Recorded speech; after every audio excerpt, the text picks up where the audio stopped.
We just got blindsided by this, as the Miami Heat have been no strangers to the trade talks this offseason, and now things have taken a whole nother leap in regards to all of these trade situations, as we have a huge trade update to go over in regards to the Heat, and we're going to break it all down.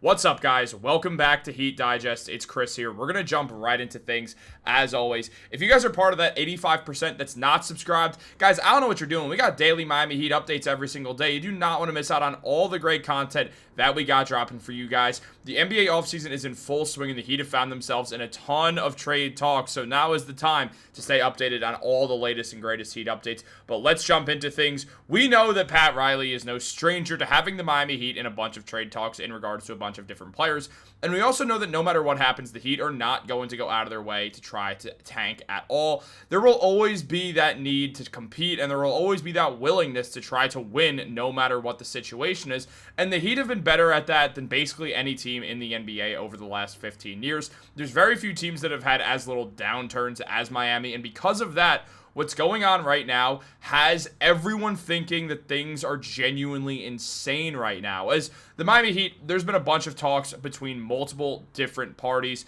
on what they are going to do, but they have been the subject of a lot of trades. Trading for Norman Powell was obviously a move that signifies that Miami is still trying to win, and we love to see that, but at the same time, there's been a lot of teams that have been interested in Bam Adebayo, who has found himself at the center of trade talks ever since he had those comments during and after the playoffs, where it seemed like he was ready to move on to another team. Since then, people have been throwing him in a whole lot of NBA jerseys of different teams, and now things have taken another huge step. As in a massive report from Sports Illustrated, we saw this trade where the Miami Heat would trade Bam Adebayo away to the Los Angeles Lakers in exchange for Austin Reeves, Gabe Vincent, Dalton Knecht, and a top 3 protected 2031 first round pick. Now, there's a lot to go over with this trade, obviously, because not only is this very, very not the best that we could do,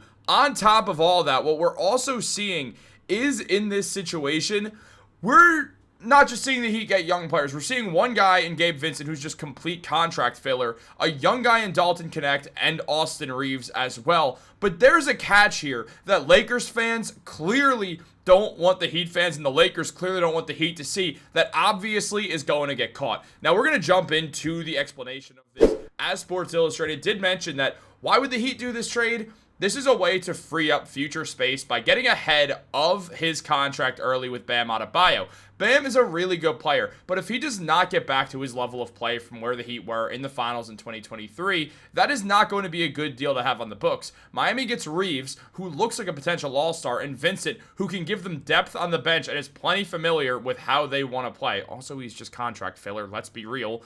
Dalton Knecht can give them shooting off the bench and have another draft asset that is not a bad move for when your star player wants to be moved. Now, first of all, we have to make something very clear. Bam Adebayo has never requested a trade off the Heat. Why are we acting like he did? He just made some comments of frustration because he wants to win with Miami. He wants to win in Miami with the Heat. He doesn't want to get traded.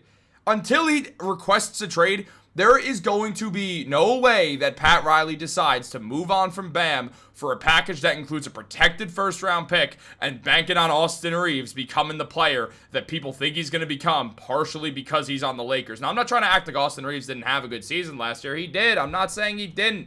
But look, at the end of the day, Bam Adebayo is still the engine of this Miami Heat team. Look, he put up 17 points, 17.5 points and 11 rebounds with 4 assists during the playoffs. Obviously, it was a 4-game run against the Cleveland Cavaliers team that just was outmatching us. There's nothing we could do about it. It is what it is. You can't really keep moving forwards on this, but the rebounding was great. The defense was great. He's still Bam Adebayo. He was just frustrated that he was effectively alone because of the midseason Jimmy Butler trade, after all. And getting Austin Reeves would be an interesting pickup. The man put up 20 points per game with 4.5 rebounds and 6 assists a night, shooting 38% from 3 and 46% from the field with an 18.1 PER, which is above average, of course. Now, look, no one calls him Hillbilly Kobe, first of all. And I think Reeves is a very interesting fit next to Tyler Hero. The defense is a bit concerning as both guys are solid defenders, and I'm not saying they're not, but neither one is a true stopper, and that's where things get very complicated. Do you keep Andrew Wiggins on as your stopper? What do you do in this situation? That's what has to be answered. Now, it also should be noted that Wiggins as well has been linked to the Lakers, and so has every single player in NBA history who's ever had a single good season. You need Wiggins to then become your defensive stopper, while most of your shots do go to your backcourt of Tyler Hero, who'd be playing point guard, and Austin Reeves, who'd be at the 2. It's an interesting backcourt that's not at all bad and actually works with Bam and Wiggins pretty well. But again, Bam's part of that trade. So then you have Austin Reeves and Tyler Hero as your 2 best players, not in that order. And then also you have Andrew Wiggins there, and Kel'el Ware takes over as the center going forwards. Look, if you want to retool the roster and get a bit younger, it helps. But Austin Reeves isn't necessarily some 22-year-old like it's being acted like. He's been in the NBA for 4 years now, so it's been a little bit. Austin Reeves is also due for an extension as well that the Heat would effectively have to be handcuffed to. And what are you going to do, not extend him, and then boom, all of a sudden, you're out of luck because he could leave in free agency. So you have to know that Reeves is going to accept an extension so you can have this backcourt that with Hero and Reeves is good, but you still are looking for that star player, that number 1 option. And I'm not saying Bam is the number 1 option, but does that really make things easier? I guess you become a younger team, you increase your window, but still, it's an offer that it feels like it's pretty light.